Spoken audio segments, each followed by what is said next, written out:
Hello, everybody. Everybody. Yay. It's Crafty Wednesday.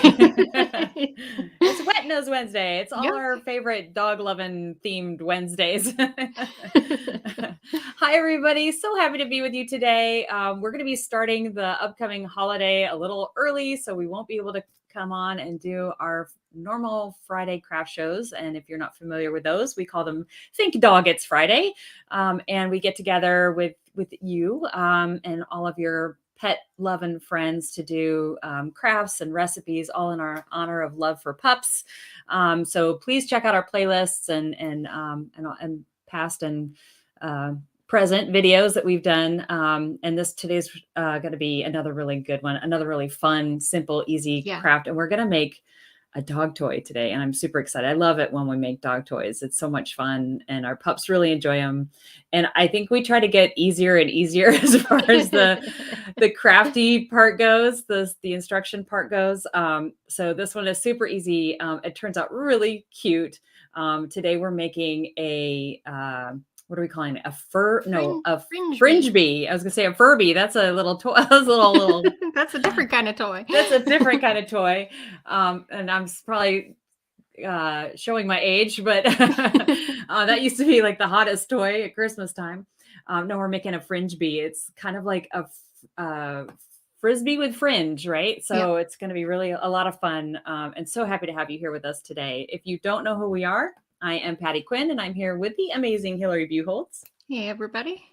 And we're the co-founders of We Heart Hounds. So sprinkle the love. We're going to have a lot of fun today. I can't wait to dive right in.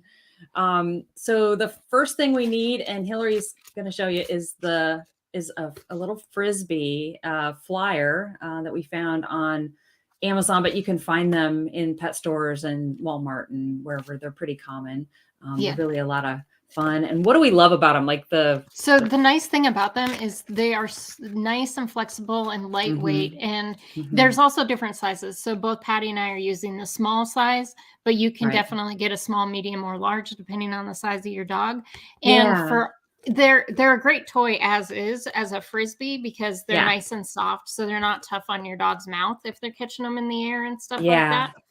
But what we're going to be doing is obviously kind of transforming it today. So it'll work well. And we kind of turn it into not only a flying toy, but also a bit of a tug toy. So yeah, exactly. Hey, Skyla, thanks for being with us today. Take off my tag here. And we do have we have a link to step-by-step instructions in the description. And there's also a link to this toy in those instructions. So you can check that out if you don't have one. But you could also use, if you didn't, this is nice because it's nice and light. But you could also use like a rope toy as the sort of base for this as well. But this is, it keeps its shape as a nice circle, that sort of thing. So and I like the lightweight aspect of it. The rope toys are nice, but they can probably tend to get a little heavy from what the next steps we're going to do to it. So, but if you have a heavy chewer, the rope toy might be the way to go, actually. So all we're going to do for this first step is cut out this center portion. And you can see there's a seam that's closest to the edge here, and then there's an inner seam. I'm going to cut out the inner seam and just leave that so that there's still the material kind of covering out you want the outer edge here. As close to the little tube as we can. So. Hey, Penny, thanks for asking. So she's asking if we've done a snuffle snake. It's funny that you mentioned that. We haven't done one yet, but it is going to be on one of our upcoming crafts. So we kind of put together a little calendar of things that we're going to do in the near future. And that is Great Minds Think Alike. We're going to do a snuffle snake. Those will be a lot of fun. I can't wait. We love our snuffle toys. Our pups just go crazy for them. And of course, being hound lovers, the scent work, they love to do all this stuff with their noses and stuff. It's great. So, and I'm not doing this part because I've already jumped ahead a little bit. And I've already cut out my center. Oh, you're welcome, Penny. Absolutely. So great idea. And keep the ideas coming too, by the way. Yep. So there's my center. Perfect. Yeah. So you just want to cut as close to the ring as possible, and then, without cutting the stitches. You just got to be real careful about that. And then the next... And we're actually going to cover this too. So the fact that this is still kind of a raw edge isn't going to be an issue because we're going to be covering that up as well. Next step is to dig through your stash of fluffy fleece. And I picked out a couple colors. You can do prints like Hillary's got. So this one is actually a blanket, fleece blanket from Walmart. So I think they're inexpensive. I would actually recommend, though, if I was gonna give somebody advice, this is what I had in my stash, so this is what I'm using today. Yeah. But the ones that Patty's using are a little fluffier, a little bit. They have thicker, a little bit more heft to them. I would definitely recommend, if you have something a little heavier on hand, go ahead and use that heavier one. Right. These ones are pretty thin, so that's just an FYI for you. Yeah. And I got mine. You can see I've got a lot of it. I went to Hobby Lobby when they had a fabric sale, right? Sometimes they'll have 50% off or 40% off. And I just got, a quarter a yard, and you can use it for so many projects. And we have past projects. Sorry, Ginger's wanting to curl up in her little bed here. We have them for past projects that you can go and use them for. And we have some upcoming projects, as Penny mentioned, for the snuffle snake and other things. So you can never have too many fleece on here. But I think the thicker ones do work out just as nice, work out nicely. And then what you're going to want to do is cut these into, let me see if I can get a little darker color so you can see, into like 1-inch strips. And I think 5 to 6 inches is about all you need. It's okay if you have them longer. And in fact, I'm kind of a proponent for, like, when I make bows and stuff, to have my tails really long, because you can trim them later, right? So it's not a problem lengthwise, but just aim for about 5 to 6 inches. And I think I made maybe 20, let's see. I think you said 48. 48. Yeah, I was going to say 24. Yeah, it's 48 strips. And that's for the 7-inch little flyer that we bought. So you might need more.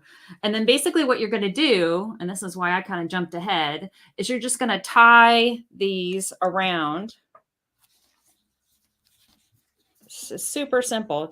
You're going to tie a single knot. You don't have to double knot it, but you do want to pull it tight. You want to make sure that it's on there nice and firmly, and it'll stretch more. That's why you don't really need a really, really long ones, because you're actually going to, when you pull, they're going to stretch a little bit more.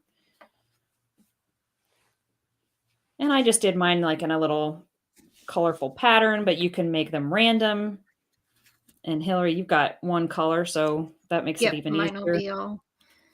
And you're going to want them so that the knot's on the outside edge. So we have kind of a clean edge on the inside here, and then our knots are coming along on that outside edge. Right. And this prevents that fabric that you cut from fraying any further.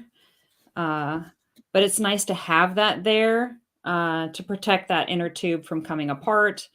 It also helps protect your pup's teeth with it as well. And this is something super easy. Obviously, we're just tying a single little knot there, and the kids could help with these. Like, these would be a great, like, shelter toy, that sort of thing, if you wanted to donate them and things like that. Absolutely. Yeah. And then you can just push these closer together, kind of work your way around so that you're covering that completely.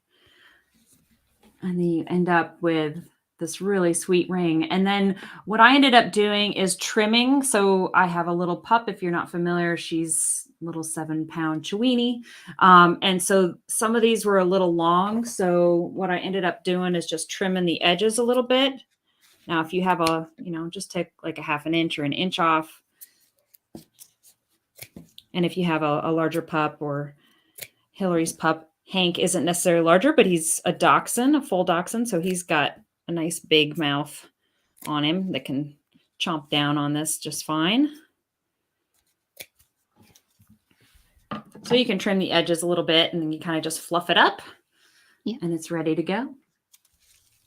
That's it. It's so easy, so simple. And the funny thing is when I first introduced this to Ginger, I was like, "Here, play with this," and she's like, "What the heck is that thing?" But as soon as I threw it in the yard, oh my gosh, she goes running after it like a tennis ball, right? And then picks it up and wants to play. And she loves all the little fringe and chewing on that. She can jump inside it, right? She could put her head inside and chew from the inside out. It's just really sweet, a really fun toy. And I think it's really super easy to maintain too. You could possibly just throw this in the wash, or at least certainly wash it in the sink and just air dry it, right? It's all waterproof and all that kind of stuff. And it might even float in the pool. Who knows? I don't the original one does for sure. Yeah. So yeah. So you might find out that this is a fun pool toy as well. So we'd love to know if you do this and you play with it with your pup in the pool. I would love to know for sure if this actually works, if it floats.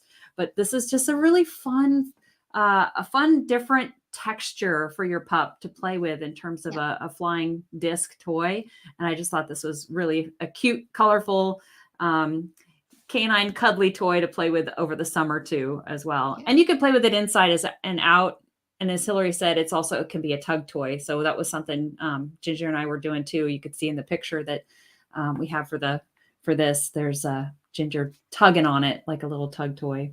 So a lot of fun.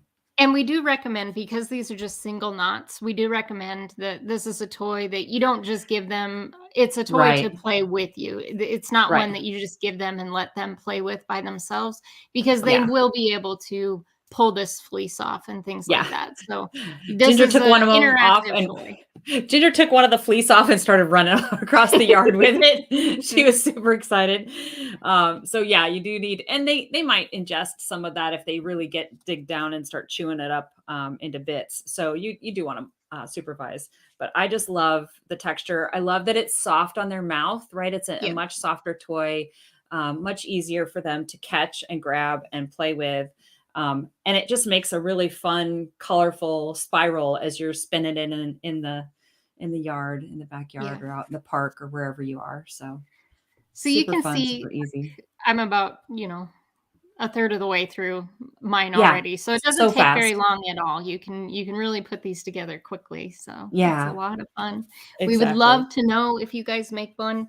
Please let us know in the comments how your pup loves it. And if you have any other ideas of things that you would like for us to try, any recipes, crafts, all sorts of things, we're always up for a challenge. So please let us know in the comments. Exactly. Thanks everybody for being with us today. And if you're watching on the replay, let us know. And hope you guys have a great, guys and gals, have a great afternoon and a wonderful long holiday weekend coming up with friends and family. Thanks everybody. Take care. Bye-bye. Bye-bye.